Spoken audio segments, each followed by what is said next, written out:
Parkinson's disease is a neurodegenerative disorder whereby there are loss of nerve cells in part of the brain. Symptoms include resting tremor, stiffness, and slowness of movement. In 2018, Professor McKitt and his colleagues investigated the possibility that an antiparasitic drug could have therapeutic benefits in slowing down the early onset of Parkinson's disease through the activation of PINK1.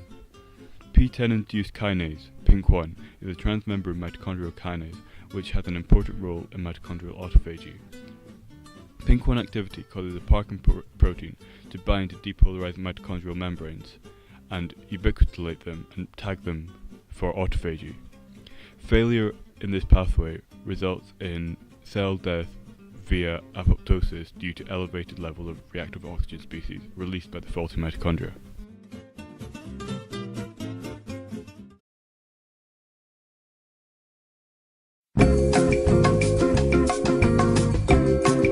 Guess at 1 in 25, that's just a pure guess. 1 in 37. 1 in 37.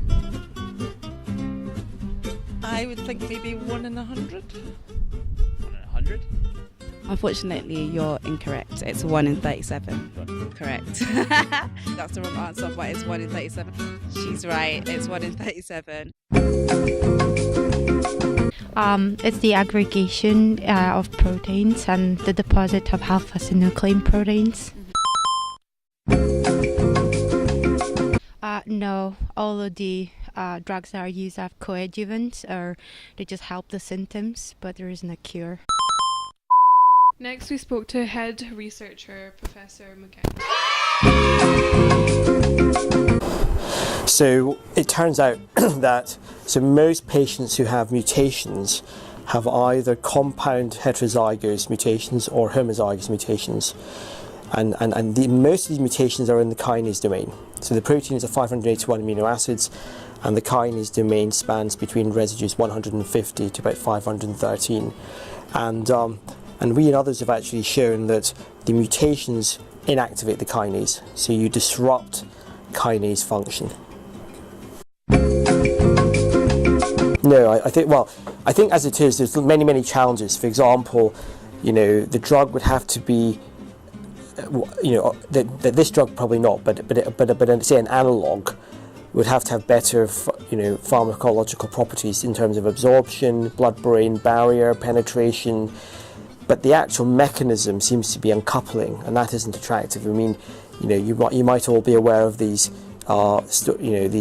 reports of young girls, young women taking uncouplers to lose weight, like dinitrophenol, and they overdo it, and effectively cause mini combustion in their abdomen.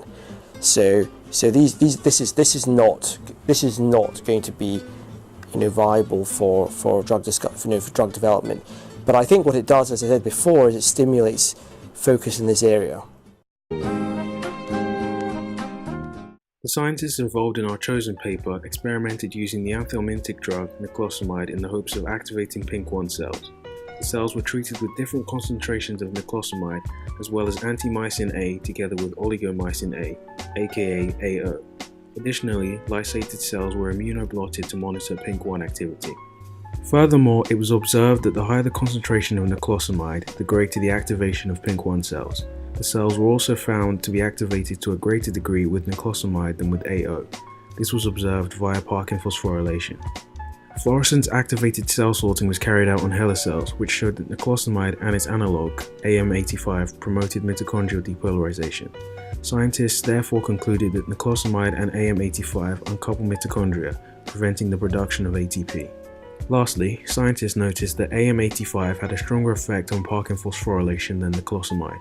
However, this effect was not explained by differences in uncoupling, as both drugs had similar effects on mitochondrial depolarization.